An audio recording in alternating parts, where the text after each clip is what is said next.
Welcome to this explainer. So, look, we all deal with stress, right? Usually, when we talk about it, the whole conversation just revolves around coping.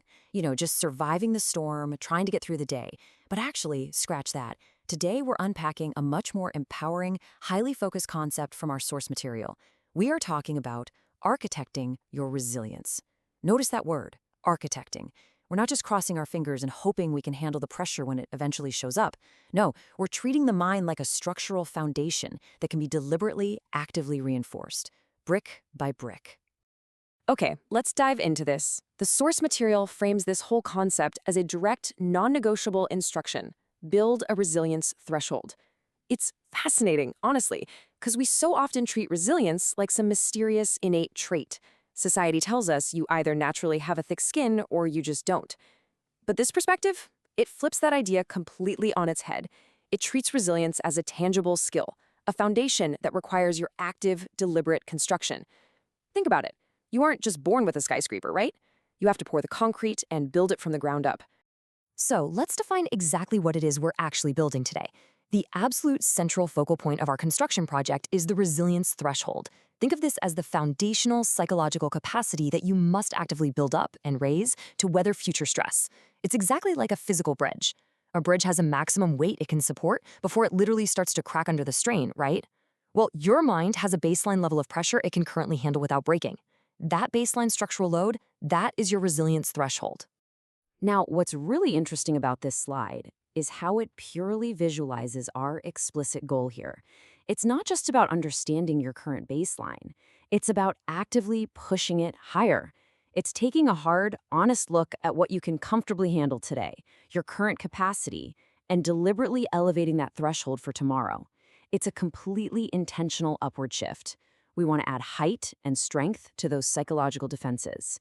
The whole idea is that the specific amount of stress that feels totally overwhelming to you right now, eventually, that's just going to become manageable, everyday pressure, once that threshold is raised. Let's move to and see how this builds, because this elevation doesn't just happen by accident. It follows a strict, logical progression. First, you absolutely have to do the hard structural work of raising that resilience threshold. Step 1. Only then do you become better prepared. That's step 2. You can't just magically wish yourself into a state of readiness or rely on quick little life hacks when things get tough. Genuine preparation is the direct byproduct of putting in the reps and elevating your capacity long before the heavy pressure actually hits. So, why does this matter? Why put in this deliberate, frankly, exhausting effort to raise the threshold right now? I mean, it's human nature to kick back when things are calm, right? When the waters are still, the absolute last thing any of us wants to do is haul sandbags. But pause for a second. Ask yourself, what is the actual utility of increasing your psychological endurance today, while you actually have the time and energy to do it? Well, the source doesn't sugarcoat the reality of life. The storms are coming. Future stressful events are an absolute guarantee. We raise the threshold to become better prepared for those inevitable moments.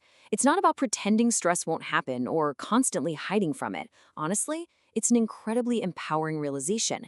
By doing the architectural work right now, by pushing your baseline higher and higher in times of peace, you're stepping into a state of ultimate readiness. When the stress does arrive, your foundation simply won't crack. Which brings us to the ultimate question you really have to ask yourself as we wrap up this explainer. The foundation is yours to pour. The architectural plans for your own psychological endurance, they are entirely in your hands, and literally no one else can do the heavy lifting for you. So, how high will you build your threshold?